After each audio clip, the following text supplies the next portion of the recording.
అఖిలేష్ వాటి నుంచి 3 రోజుల పాటు తెలుగుదేశం పార్టీ మేధో మదన కార్యక్రమం జరుగుతోంది. కృష్ణారావు గారు, ఏం జరుగుతుంది ఈ మేధో మదనంలో? ఒకటి, ప్రభుత్వానికి పార్టీకి మధ్య సమన్వయం అనేది జనరల్ గా ఉండే అంశమే.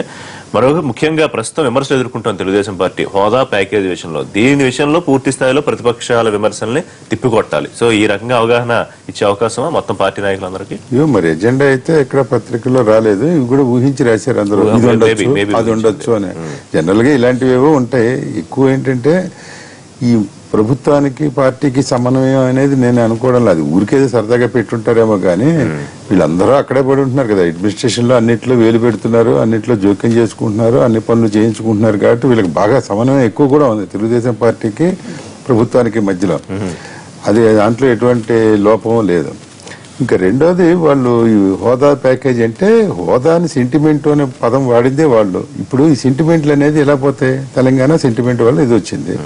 మీరు ఇస్తే ఇవ్వండి, లేకపోతే లేదు అని వేరును. మీరు అసలు ఇలాంటి ప్రత్యేక హోదా గురించి మేము మర్చిపోండి అంటే మర్చిపోకూడదు అని ఇన్ని రోజులు వాళ్ళు ప్రచారం చేసిన వాళ్ళు, తెలుగుదేశం పార్టీ కానీ, భారతీయ జనతా పార్టీ కానీ, వెంకయ్యనాయుడు గారు కానీ, చంద్రబాబు కానీ, సడన్ గా లేదులే అది వదిలేయండి, ఇదే పట్టుకోండి అంటే వీళ్ళు చెప్పినట్టుగా జనాలు నడవాలని రూల్ ఏం లేదు కదా. పాలకులు కొన్ని ఆశిస్తారు తప్ప. బట్ ఇది ఒకసారి సెంటిమెంట్ అయిన తర్వాత, ఇది 2.5 ఏళ్ళుగా సెంటిమెంట్ అయ్యి ఇంకో 2.5 ఏళ్ళు కొనసాగకూడదు, ఎన్నికల ముందు ఏం కాదంటే డెఫినెట్ గా 2019 ఎన్నికలకు కూడా ఇది ఒక రాజకీయ పరమైనటువంటి అంశమే అవుతుంది.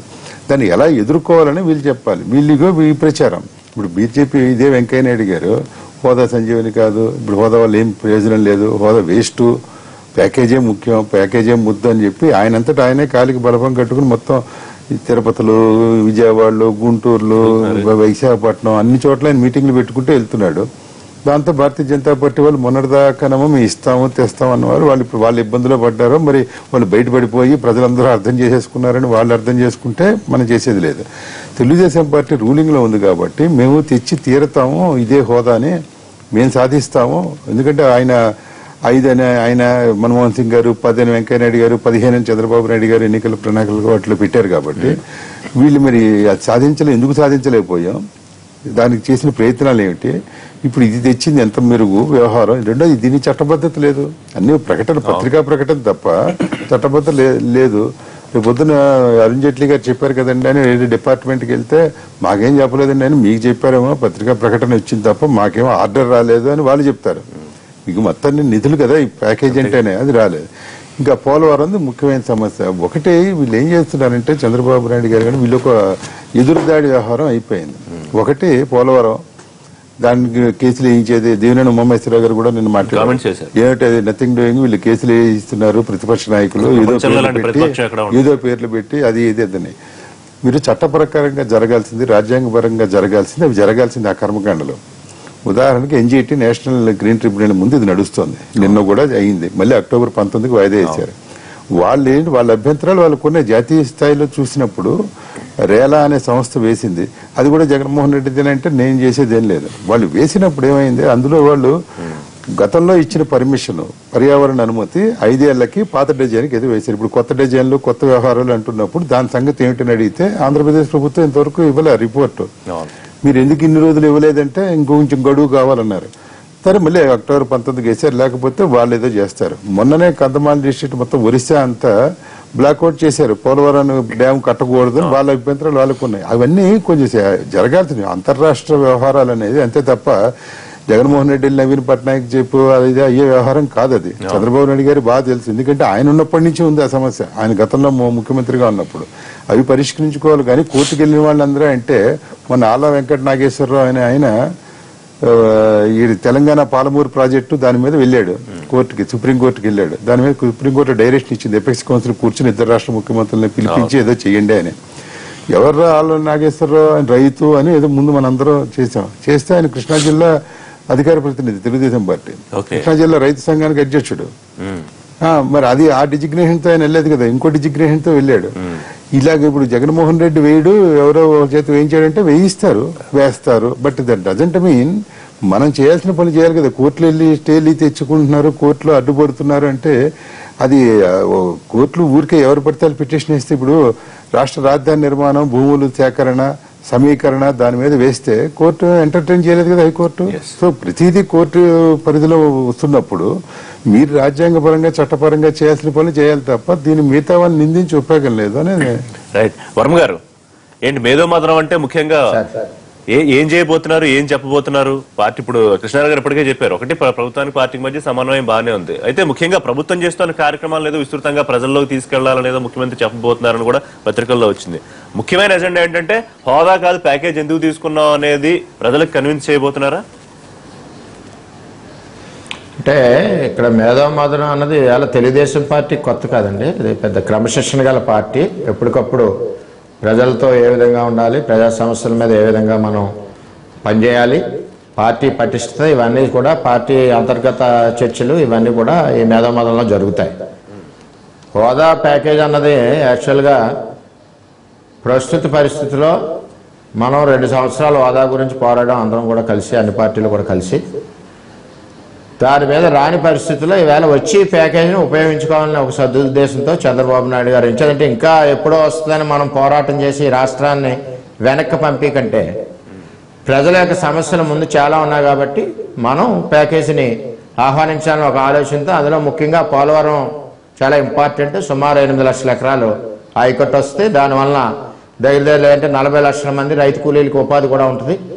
దగ్గర 4,000 కోట్ల రూపాయల సంవత్సరానికి రైతులు ఆర్థికంగా కూడా నిలబడతారు. అంచేత ఇవన్నీ కూడా కార్యక్రమాలు ముందు తీసుకెళ్ళడానికి ఈరోజు చంద్రబాబు నాయుడు గారు మరి ప్రత్యేక హోదా విషయంలో మన ప్యాకేజ్ విషయంలో ముందుకెళ్ళడం జరిగింది. మరి అదేవిధంగా ప్యాకేజీలో వచ్చి బెనిఫిట్స్ ఏమున్నాయో అవి నష్టపోకుండా ఈఏపీ ప్రాజెక్ట్స్లో ఈక్వలెంట్ చేయడానికి కూడా చేశారు. ఈఏపీ ప్రాజెక్ట్స్ కూడా ఆల్రెడీ డిపిఆర్లు కూడా చంద్రబాబు నాయుడు గారు పంపించడం. అందులోనే ప్రతిపక్షాలు చేస్తున్న విమర్శలు లేకపోతే ఆరోపణలు హోదా విషయంలో కానివ్వండి, ప్యాకేజ్ కానివ్వండి, పోలవరం, వీటిని తిప్పికొట్టడానికి పూర్తి స్థాయిలో పార్టీ నాయకులకు అవగాహన అనేది ఒక ప్రధానమైన యాంగిల్ కనిపిస్తుంది. కరెక్టేనా? అంటే ఉంటాయండి. ఇప్పుడు ప్రతిపక్షాలని అంటే మనం చేసి మంచి పనులు మనం ఎలా తిప్పికొట్టాలన్నది ఒకటి కూడా పార్టీలో వ్యూహాత్మక డిస్కషన్ జరుగుద్ది. ఎవరో కరెక్ట్గా తీసుకెళ్తున్నారో, కొంతమంది సబ్జెక్ట్ లేకపోవచ్చు, ఇవన్నీ కూడా మా దగ్గర అది ఎప్పుడు కూడా ఉండేదండి. తెలుగుదేశం పార్టీలో ప్రజా సమస్యల మీద కానీ, హోదా అవ్వచ్చు, ప్యాకేజ్ అవ్వచ్చు, ఇట్ల మీద కానీ, ఎందుకంటే ప్రతిపక్షాలుగా ఒకటే ఏజెండా, రాజధాని ముందుకెళ్ళకూడదు, పోలవరం ముందుకెళ్ళకూడదు, ఏ విధంగా అడ్డుకోవాలి అన్నది ఏజెండా చెప్తే, ఇప్పుడు రాష్ట్రం ఈ పరిస్థితిలో ఉన్నప్పుడు అందరం కలిసికట్టుగా ముందుకెళ్దామన్న ఆలోచన అన్నది డెవలప్ అవ్వాలి, ఎడ్యుకేట్ అవ్వాలి. ఆ విషయాల్లో మరి ప్రతిపక్షాలు సహకరించట్లేదు. ఏదేమైనా చంద్రబాబు గారి నాయకత్వంలో మరి రాష్ట్రాన్ని ముందుకు తీసుకెళ్ళడం, 2018కి పోలవరాన్ని పూర్తి చేయాలన్న దృఢ సంకల్పంతో మరి సోమవారాన్ని కూడా పోలవరం రోజు కింద డిక్లేర్ చేసి ప్రతి సోమవారం కూడా మానిటరీ చేసి ముందుకు తీసుకెళ్తున్నారు. సోమవారం అది చేశారు, బుధవారం ఏమో అమరావతి కోసం అని చెప్పారు కదా ముఖ్యమంత్రి గారు. అవునండి, అమరావతి కూడా ఈరోజు ఎంప్లాయీస్ కి ఏ సమస్యలు ఉన్నాయో నిన్న సీనియర్ మంత్రి యనమల రామకృష్ణ గారు, మా స్పీకర్ గారు అందరూ కూడా దగ్గరుండి వాళ్ళందరినీ కలిసి ఏదైనా సమస్యలు ఉన్నాయో ఆ సమస్యలు ఇంకా ఏం చేయాలన్న దాన్ని కూడా వాళ్ళ దగ్గరుండి మాట్లాడారు. ఈ విధంగా నడుస్తుంది అంతా కూడా. అంటే ప్రతిపక్షాలు ఎప్పుడు కుర్చీలో కూర్చోవాలని ఒక ఆలోచనతో ఉన్నారు కాబట్టి ఇవన్నీ వాళ్ళకి కనపడవు. ఇవన్నీ జరగకుండా ఉంటే రాబోయే రోజుల్లో వాళ్ళకి మంచి రోజులు వచ్చే అవకాశం ఉంటుందని ఒక ఆలోచన వాళ్ళది. రైట్. పద్మ గారు, అంతేనా? ఇప్పుడు కుర్చీలో కూర్చుందాం అనే ఆలోచనతో మీరు అసలు అభివృద్ధిని చూడలేకపోతున్నారు, మంచిని ఎక్కడ కాంక్షించలేకపోతున్నారు. ఇప్పుడు వాళ్ళు ఏదో మీదను పెట్టుకుంటున్నారు, ఆ పార్టీకి సంబంధించినటువంటి వ్యవహారం అనుకోండి. కాకపోతే ఎప్పుడైనా సరే మహానాడు కావచ్చు, ఇలాంటి మేధో మదనాలు కావచ్చు, ఏమైనా కానీ ఆత్మస్థుతి, పరనింద జరుగుతున్నటువంటిది. తమకు తాము సంబంధించినటువంటి గొప్పలు చెప్పుకోవడం, ప్రతిపక్షానికి సంబంధించి ఒక కనీసం ఒక సంస్కారంగా కూడా మాట్లాడేటటువంటి పరిస్థితి లేకుండా పోతుంది. ప్రతిపక్షం సంబంధించినటువంటిది ఇవాళ ప్రజలకు సంబంధించినటువంటి మీరు సమాధానం చెప్పుకోవాల్సినటువంటి అవసరం ఉంది. జగన్మోహన్ రెడ్డి గారిని చూడడం కాదు, లేకపోతే ఇంకో అసలు ఏదో కాంగ్రెస్ పార్టీ అడ్రస్ లేదనేటటువంటి విమర్శలు కాదు. ప్రజల తరపున మీరు ఏం చేస్తున్నారు అనేటటువంటి ఒకసారి మీ మేధో మదనంలో మీరు నిజానికి గుండె మీద చేసుకుని ఒకసారి ఎన్టీ రామారావు గారిని గుర్తు చేసుకుని మీ ఆత్మగౌరవం నినాదం ఏమైపోయిందో, మీ పుట్టుక అసలు ఎట్లా అష్టావంకర్లు ఎట్లా తిరుగుతుందో, ఇవన్నీ కూడా మీరు ఒకసారి నిజంగా ఆత్మ పరిశీలన చేసుకుంటే మేధో మదనం అనేటటువంటి దానికి ఒక అర్థం ఉంటుంది. ఇవాళ ఒకటి ఎందుకు ఇవాళ సడన్ గా మేధో మదనం అనేటటువంటి పెట్టారు అంటే, తెలుగుదేశం పార్టీ శ్రేణులు కూడా గందరగోళానికి గురవుతున్నాయి. ఏంటి మన బాబు గారు ఏదో చేస్తారనుకుంటే ఇట్లా తయారైంది అనేటటువంటి ఒక సంక్షోభం అనేటటువంటిది అక్కడికి సంబంధించినటువంటి కనపడుతుంది. ఎందుకంటే ప్రత్యేక హోదాకు సంబంధించిన డిఫెండ్ చేసుకోలేనటువంటి పరిస్థితి ఉంది. ప్రత్యేక హోదా అనేటటువంటి దానితోనే రాష్ట్రం అనేటటువంటి ఏమన్నా కొత్త రాష్ట్రం కొంచెం మనగలుగుతుంది అనేటటువంటి ఒక అభిప్రాయం ఉంది. ఆ రోజున రాష్ట్రాన్ని విభజించినప్పుడు కూడా అదే చెప్పారు, మీకు హైదరాబాద్ని తీసేస్తున్నాము, మీ కొత్త కష్టాలు చాలా ఉన్నాయి కనుకనే మేము ప్రత్యేక హోదా, పోలవరం ఇవి రెండు చూపించి ఆ రోజు రాష్ట్రాన్ని విభజించారు. అట్లాంటప్పుడు ప్రత్యేక హోదా అనేటటువంటిది రాకపోయినా దాన్ని పొగడాలి అనేటటువంటి ఏదైతే సంకేతం ఇచ్చారో, దాన్ని డైరెక్షన్ ఇచ్చారో, దానిపైన ఈ రోజున ఒక గందరగోళం డిఫెండ్ చేసుకోలేని పరిస్థితి ఏర్పడుతుంది. కింది స్థాయి నుంచి తెలుగుదేశం పార్టీ కార్యకర్తల నుంచి నాయకుల దాకా ఏంటి ఇట్లాంటి పరిస్థితి ఎదురైంది అనేటటువంటి ఒక జంకు, ఒక సంకోచం ప్రజలు ఎట్లా ఫేస్ చేయాలనేటటువంటి. వర్మ గారు చెప్పండి. వర్మ గారు చెప్పినట్టు మేము ఒక పార్టీ దగ్గర నేర్చుకోవాల్సిన అవసరం లేదండి. తెలుగుదేశం పార్టీలో ప్రజాస్వామ్యం ఉంది. మా పార్టీ మేధామదంలో చంద్రబాబు నాయుడు గారిని కూడా మాకు ప్రశ్నించే హక్కు ఉంది, ప్రశ్నిస్తాం, ఆయన సమాధానం కూడా చెప్తారు ఏదైనా మంచి చెట్లు మాట్లాడాలంటే. అదే జగన్మోహన్ రెడ్డి గారి పార్టీలో అధ్యక్షుడు వస్తారు, అధ్యక్షుడు ప్రసంగించిపోతారు, అది ఒకటి తెలుసుకోమని చెప్పండి. రెండవది, మాలో గందరగోళం ఏమీ లేదు,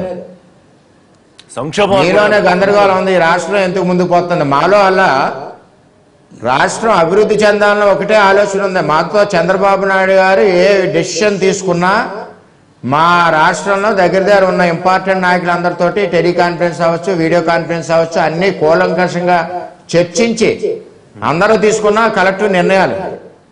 మా అందరి ఉద్దేశం రాష్ట్రం అభివృద్ధి చెందాలి, పోలవరం రావాలి. పోలవరానికి ఏం చేశారంటే వీళ్ళు ఉన్నని చెప్పి ఏమీ చేయలేదు. 7 మండలాలను చంద్రబాబు నాయుడు గారు ముందు ఇక్కడ కలిపారు. ఆల్రెడీ నాబార్డు ముందుకొచ్చింది, ఆల్రెడీ ప్రాజెక్టు పనులు అవుతున్నాయి. ప్రతి సోమవారం ముఖ్యమంత్రి గారు పనిచేస్తా ఉన్నారు. మరి అదే విధంగా 8 లక్షల ఎకరాలకి సాగునీరు వచ్చే పరిస్థితి ఉంది. దాన్ని కూడా మీరు మాట్లాడినప్పుడు నేను మాట్లాడేది పద్మ గారు మీరు మాట్లాడినప్పుడు నేను మాట్లాడలేదు. This is not a correct way. మీరు మాట్లాడినప్పుడు చాలా మౌనంగా ఉన్నాను నేను. పద్మ గారు నేను మాట్లాడక మీరు మాట్లాడండి, మీరు మాట్లాడండి. మీ మేధామదనం అంటే మీరు అన్ని కేసుల గురించి అటువంటి మేధామదనం, మాది అలా కాదు. మీరు మాట్లాడినప్పుడు నేను మాట్లాడలేదు, సంస్కారం కాదు. మీరు మాట్లాడినప్పుడు నేను మాట్లాడలేదు, అది మీకు సంస్కారం కాదు. నేను మాట్లాడుతుంటే మీరు అడ్డు తగిలి మీరు మాట్లాడతారేంటి? ఆగండి కాసేపు. ఇప్పుడు జరుగుతున్నది ఏంటి?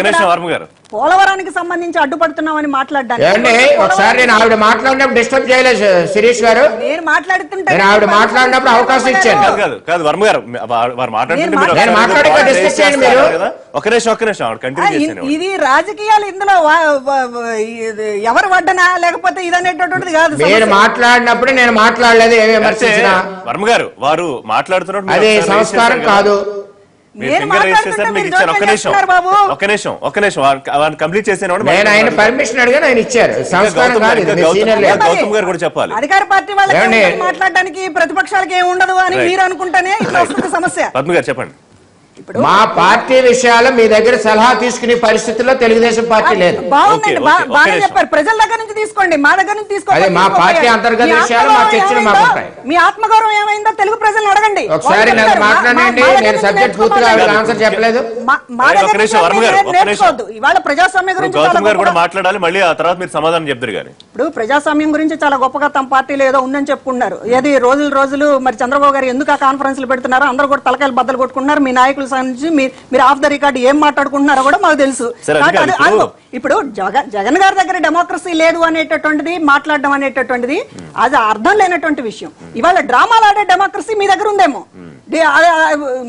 చేయాల్సిందంత వీడియో కాన్ఫరెన్స్ లో పెట్టి వెన్నుపోట్లు పడిచేటటువంటి నిర్ణయాలు తీసుకోవడం మీకు గొప్పగా కనిపించవచ్చు. కానీ జగన్మోహన్ రెడ్డి గారు ఒక మాట అంటే మాటగానే ఉంటుంది.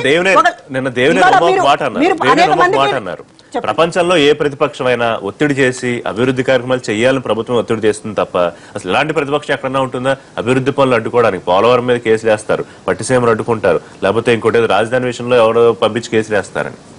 ఇప్పుడు ఇంకొకటి చెప్పాలి, అది చెప్తాను, మీరు అడిగిందని చెప్తాను. వాళ్ళ ప్రజాస్వామ్యం గురించి ఇంకా చెప్పాలి. ఇప్పుడు 20 మంది ఎమ్మెల్యేలని వాళ్ళకి మంత్రి పదవి ఇస్తాం, వీళ్ళకి మంత్రి పదవి ఇస్తామని తీసుకెళ్లారు.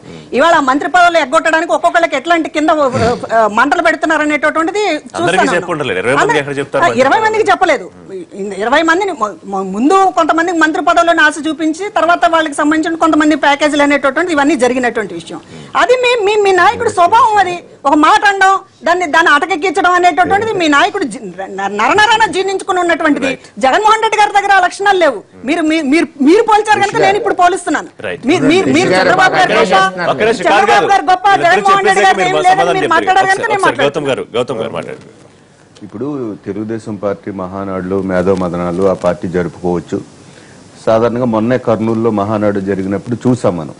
చంద్రబాబు నాయుడు గారు మాట్లాడటం, ఆయన పొగుడుతూ మిగతా వాళ్ళందరూ మాట్లాడటం, అదే వేదిక మీద ప్రత్యేక హోదా కావాలని ఒక తీర్మానం చేయటం, అసెంబ్లీలో 2 సార్లు తీర్మానం చేసి పంపించటం, 15 సంవత్సరాలు కావాలి, నా రక్తం మరిగిపోతుంది, ఇవన్నీ మనం చూసి సడన్ గా ఇవాళ మీరు మేధో మదనం పెట్టి అదేం అవసరం లేదు, అద్భుతంగా మనం అన్ని తెస్తున్నాం అని కానీ మీరే చెప్తే ప్రజలు ఎలా రిసీవ్ చేసుకుంటారో అది కూడా చర్చించుకోవాలి వారు. ఎందుకనంటే మేము అనుకుంటున్నాం ఆయన పూర్తిగా వైఫల్యం చెందారు. పునర్వ్యవస్థీకరణ చట్టంలోని అంశాలను కూడా సాధించుకోలేని పరిస్థితుల్లో విఫలం చెందారు. అన్ని లెక్కలు ఆధారాలతో సహా ఉన్నాయి. కేంద్ర బడ్జెట్ 3 బడ్జెట్లలో పోలవరానికి ఎంత వచ్చిందో మనం చూసాం. మొత్తం రాష్ట్రానికి ఏమేమి వచ్చాయో చూసాం. మొన్న ప్రకటించిన ప్రకటన కూడా ప్యాకేజీ అని చెప్పి పేరుతున్న ప్రకటన కూడా అసలు అది ప్యాకేజీ కాదు, చట్టంలోని అంశాలనే వాళ్ళు మళ్ళీ ప్రకటించారు. వారు చెప్పినట్టు చాలా కీలకమైన అంశం, దానికి చట్టబద్ధత లేదు. మళ్ళీ చట్టబద్ధతకి ఆల్రెడీ చట్టమే చేసిన విషయాలే అవి. చట్టం చేసిన విషయాలనే మీరు అమలు చేయించుకోకుండా విఫలం చెంది మళ్ళీ ఒక కొత్త ప్రకటన ఇప్పించి మళ్ళీ ఒక కొత్త కేబినెట్ నోట్ అని, కొత్త చట్ట సవరణ అని, ఇవన్నీ కూడా ప్రజలకు తెలిసిపోతున్నాయి. ఈవేళ మీడియా చాలా పవర్ఫుల్ గా ఉంది, చదువుకున్న విద్యావంతుల శాతం బాగా పెరిగింది, ఏది అబద్ధం ఏది నిజం అనేది తెలిసిపోతా ఉంది. ఇంకా అబద్ధాలు ఆడి ఇంతకాలం అబద్ధాలు ఆడారు. మీరు రోజు నేను చెప్తున్నా, ముఖ్యమంత్రి గారు కనుక ఆయన ప్రెస్ మీట్ పెట్టి 12 గంటల ప్రెస్ మీట్ పెట్టినా, గంట పాటు లైవ్లు ఇస్తారు కనుక మీడియా, వాళ్ళు అబద్ధాలు చెప్పినా అవి నమ్మేస్తున్నారని వారు అనుకోవచ్చు. కనుక ఎంత మేధోమథనం చేసినా మొత్తం ఆ ప్రపంచంలో ఉండే మేధావులందరినీ తీసుకొచ్చి తెలుగుదేశం పార్టీ ఎలా ముందుకెళ్లాలని చెప్పినా ప్రజలు నమ్మే పరిస్థితి ఉంటుందని మేము అనుకోవట్లేదు. ఒక విషయం. రెండవది, 600 పైచీలకు హామీలు ఇచ్చారు మేనిఫెస్టోలో. 600 పైకి హామీల్లో మీరు రివ్యూ చేసుకోండి. 2.5 ఏళ్ళు అయింది, ఏ మేరకు చేశాము మీరు నేను చెప్పాల్సి వస్తే దండకం అవుతుంది. అవన్నీ అవసరంలా, అవి ఏమీ అమలు చేయాల. కనుక ఖచ్చితంగా ఎన్నికల హామీలు అమలు కాలేదు. మనం చట్టంలో పెట్టిన అంశాలను కూడా సాధించుకోలేని అసమర్థ ముఖ్యమంత్రిగా చంద్రబాబు నాయుడు గారు ఉన్నారు. లొంగుబాటు, ఒక ప్యాకేజీ పేరుతో ఒక లొంగుబాటును ప్రదర్శించారు. ఇవన్నీ రేపు మేధోమథనంలో చర్చిస్తే ప్రజలకి అర్థం అవుతుంది. వర్మ గారు, ఇప్పుడు ప్రతిపక్షాలు ఆయన చెప్పినట్టు మరి అదే రోజు కాంగ్రెస్ పార్టీ వాళ్ళు ఇంప్లిమెంట్ చేసేవలసింది కదా, 8 నెలల టైం ఉంది కదా. ఈ విమర్శలు చేసే బదులు ఏ విధంగా మనకు నిధులు వస్తున్నాయి, చంద్రబాబు నాయుడు గారు ఏ విధంగా కష్టపడుతున్నారు, రాని నిధులకి ఏ విధంగా పోరాడుతున్నారు, ఇవన్నీ కూడా అర్థం చేసుకోవాల్సిన ఆవశ్యకత ఉంది. రెండవది, మరి పద్మ గారు అన్నం ఏంటంటే అక్కడ మేధోమథనంలో చంద్రబాబు నాయుడు గారు మంచి చేస్తే పొగుడుతాం, నాయకుడిని ఎందుకు పొగుడు, 100% పొగుడుతాం. ఏదైనా ఒక సలహా ఇవ్వాల్సి వస్తే నిరభ్యంగా సలహా ఇస్తాం, అది తెలుగుదేశం పార్టీ సంస్కృతి. ఈవేళ దివీస్ కంపెనీ తొండంగిలో వస్తుంటే కేసు ఎవరు వేయించారండి? పెన్నా ప్రతాప్ రెడ్డి గారుతో కేసు వేయించారు. వాసుదేవరావు, పెన్నా ప్రతాప్ రెడ్డి గారు కలిసి ఉన్న కంపెనీతో కేసు వేయించి దివీస్ కంపెనీ మీద స్టే ఆర్డర్ పట్టుకొచ్చారు. ఒక పక్కనమ్మా వీళ్ళు జగన్మోహన్ రెడ్డి గారు ఉద్యోగాలు రావట్లేదు, ప్రత్యేక హోదా ఉంటే ఉద్యోగం వస్తుంది అంటున్నారు. ప్రత్యేక హోదా రాకుండానే ఉద్యోగాలు వస్తున్నాయి. దివీస్ కంపెనీలో 2000 ఉద్యోగాలు వస్తాయి. ఆ కంపెనీని పెన్నా ప్రతాప్ రెడ్డి గారి కంపెనీ ఎందుకు ఆపింది, కోర్టులో ఎందుకు వేసింది, అది సమాధానం చెప్పమనండి. ఏమా సంస్కారం కాదు అది మధ్యన మాట్లాడటం? మీరు పద్మ గారు సంస్కారం కాదు అది. మీరు టైం ఇచ్చాం, మేము విన్నాం, మీరు చెప్పిన గోళంతో విన్నాం మేము. దివీస్ కంపెనీని పెన్నా ప్రతాప్ రెడ్డి గారు ఎందుకు కేసేశారు, ఆ కంపెనీ ఎందుకు వేసింది, 2000 ఉద్యోగాలు పొట్ట ఎందుకు కొడుతున్నారు, జగన్మోహన్ రెడ్డి గారు సమాధానం చెప్పాలి. వేళ చంద్రబాబు నాయుడు గారు 650 కోట్లతో దివీస్ కంపెనీని 8 నెలల్లో కడతానంటే అక్కడ ఇచ్చారు. అది కూడా రాజశేఖర్ రెడ్డి గారు ఏపీఐసిసికి ట్రాన్స్ఫర్ చేసిన భూమిలో ఈవేళ చంద్రబాబు నాయుడు గారు ఇస్తే తండ్రి ఇచ్చిన భూమి ఇచ్చిన దాంట్లో ఈవేళ కంపెనీ పెడుతుంటే జగన్మోహన్ రెడ్డి గారు చెప్పండి. ఇప్పుడు కాకినాడ ఎస్సీ జడ్లకు సంబంధించినటువంటి ధర్నా చేసింది ఎవరండి? ప్రతిపక్ష నాయకుడుగా చంద్రబాబు గారు కాదా? కాకినాడ ఎస్సీ జడ్ అదే మీకు తెలుసు కదా. 2005 ఏప్రిల్ నెలలో మీ నాయకుడు ఇచ్చాడండి రాజశేఖర రెడ్డి గారు. మీరు ధర్నాలు చేశారు కదా రాజశేఖర రెడ్డి గారు ఆయన మిత్రుడు కేవీ రావుకి ఇచ్చారు కదా, ఆ పర్మిషన్ కదా మీరు మళ్ళీ ఇప్పుడు ఇచ్చారు. 10,000 ఎకరాలు రాజశేఖర రెడ్డి గారు దాఖలు చేశారు. అధికారంలో ఉన్నాడు ఒక రకంగా మాట్లాడండి, చరిత్ర చూసుకుని మాట్లాడండి. అవునండి, చరిత్ర రాజశేఖర రెడ్డి గారు వినండి, పెన్నా ప్రతాప్ రెడ్డికి ఇవ్వాలని చెప్పి ఏపీఐసీసీకి ట్రాన్స్ఫర్ చేశారు. వినండి, దురదృష్టవశాత్తు ఆయన చనిపోవడంతో పెన్నా ప్రతాప్ రెడ్డికి ఆ భూమి ఇవ్వడం కుదరలేదు. దానివల్ల ఈవేళ పెన్నా ప్రతాప్ రెడ్డి కంపెనీ దివీస్ కి వ్యతిరేకంగా కోర్టులో కేసు స్టే పట్టుకొచ్చి వైఎస్ఆర్ పార్టీ పోలవరం రాకుండా కేసులు వేస్తారు. తమ్ముడికి ఉద్యోగాలు ఇవ్వకుండా కంపెనీలు రాకుండా జగన్మోహన్ రెడ్డి గారు వాళ్ళ కేసులు ఇస్తారు. అది మీ సంస్కృతి. ఈ రాష్ట్రం ఏ విధంగా మీరు కాకినాడ నాకు అవకాశం మాట్లాడినప్పుడు ఉండగానేమో వ్యతిరేకించి వాళ్ళ అధికారంలోకి వచ్చిన తర్వాత పర్మిషన్ అదే పర్మిషన్ ఎట్లా ఇచ్చారు మీరు అని అడుగుతా ఉన్నా. చంద్రబాబు నాయుడు గారు చంద్రబాబు నాయుడు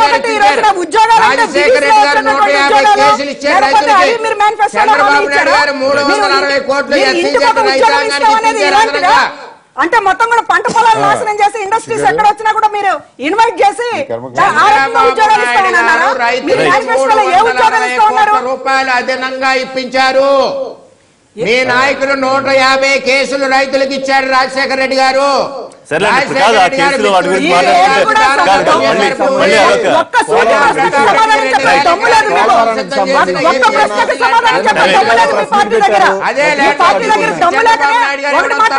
మాట్లాడుతూ ఉంటారు. ఆ ల్యాండ్ నాకు రాలేదని చెప్పి పెన్నా ప్రతాప్ రెడ్డి గారు కోర్టులో కేసు వేసి కంపెనీ రాకుండా 2000 ఉద్యోగాలు ఈ రాష్ట్రంలో రాకుండా అడ్డుపడుతుంది జగన్మోహన్ రెడ్డి. కాదు ఇచ్చారు. అది తెలుసుకుని మాట్లాడండి. వర్మ గారు, చంద్రబాబు గారు ఏదైతే పోలవరం విషయంలో ప్రయత్నం చేస్తున్నామని వారు మొదలు పెట్టారో కొన్ని అబద్దాలను ప్రచారం చేస్తూ ఉన్నారు. కాంగ్రెస్ ప్రభుత్వంలో 5,500 కోట్ల రూపాయలు పోలవరం విషయంలో ఖర్చు పెడితేనే పట్టిసేమని కుడికాలలో నీళ్లు తెచ్చారు. 2014 దాకా ముగ్గురు ముఖ్యమంత్రులు ఏం చేశారు ప్రయత్నం చేశారు. దానికి చాలా అనుమతులు ఉంది. వారు చెప్పారు కదా, కృష్ణారావు గారు, చాలా ఇంట్రెస్టెడ్ డిస్ప్యూట్స్ ఉన్న ప్రాజెక్ట్ అది, చాలా సెన్సిటివ్. చెప్పేది ఏంటంటే పోలవరాన్ని చట్టానికి వ్యతిరేకంగా, చట్టంలోనేమో జాతీయ స్థాయిలో జాతీయ కేంద్రాన్ని నిర్మించాలని చట్టం ఉంటే అరుణ్ జైట్లీ గారు ఒక ప్రకటన రిలీజ్ చేసేసి రాష్ట్రానికి ఇచ్చేస్తున్నామంటే చెల్లదు, చట్ట సవరణ చేయాలి దానికి. కనుక ఇప్పుడు చంద్రబాబు నాయుడు గారు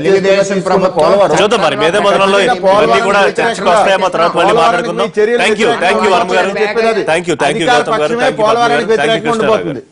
యూ వర్మ గారు. ఇది వాళ్ళ విషయాలు మళ్ళీ కలుద్దాం. Keep watching NTV.